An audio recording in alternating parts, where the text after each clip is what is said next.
dan iz Zagreba. Mirni shod hrvaških braniteljev, nekaterih veteranskih organizacij vojne za Hrvaško v 90-ih, tisti, ki so blizu skrajni desnici, se je v Zagrebu sprevrgel v nasilje.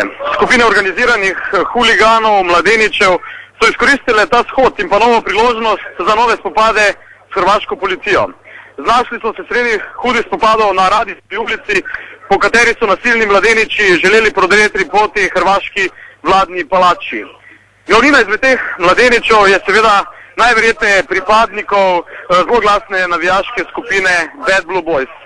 Po zraku so v strogem središču Zagreba, nedaleč stran od trga Bana Jelačića, leteli zidaki, kamenje, lesene in železne palice, steklo. Morali smo se umakniti na eno izmed dvorišč, saj je bil pritisk množice že zelo velik. Municijo so ti nasilneži prinašali kar v samokolnicah in z njo obmetavali policijo. Policija je seveda odgovorila in tiste, ki jih je uspela prijeti, se niso mogli izogniti udarcem z gumijevkami.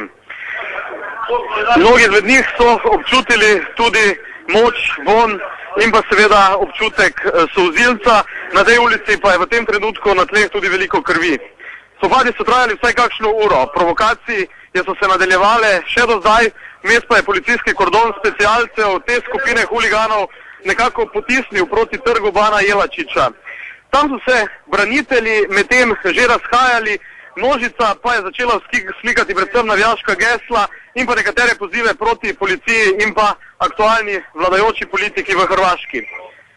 Shod so hrvaški branitelji sicer v prvi vrsti pripravili v podporo njihovemu kolegu, branitelju Tihomiru Purdi, ki je v zaporu v Zenici in Srbija zahteva njegovo izročitev zaradi zločinov, ki mu jih očitajo. Poleg tega smo na trgu Bana Jelačića slišali tudi kritike na račun državnega vrha, ki da je pozabil na ljudi, kmete, delavce in ribiče, državo pa so medtem pokradli tajkuni, povspetneži in politiki, ki so na nek način privatizirali številna hrvaška podjetja in obogateli. Na shodu je med drugim nastopil tudi zloglasni hrvaški nacionalistični pevec Thompson. Udeleženci so skandirali tudi v podporo generalu Anteju Gotovini. Po ocenah policije se je na trgu Bana Jelačića zbralo okoli 10.000 ljudi, a naš občutek je bil, da jih je vendarle precej manj.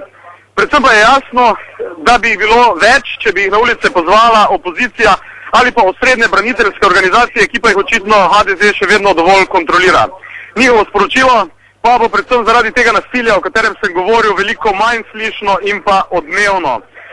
Na trgu ni bilo videti oziroma vsaj nismo jih prepoznali pripadnikov tako imenovanega Facebook gibanja, ki je prejšnji teden začelo svoj shod in ga nadaljuje vsaki dan in zahteva odstop hrvaške vlade. Gotovo pa so bili tudi nekateri izmed teh mladeničev pomešani med huligane, ki so se medtem počasi začeli razhajati.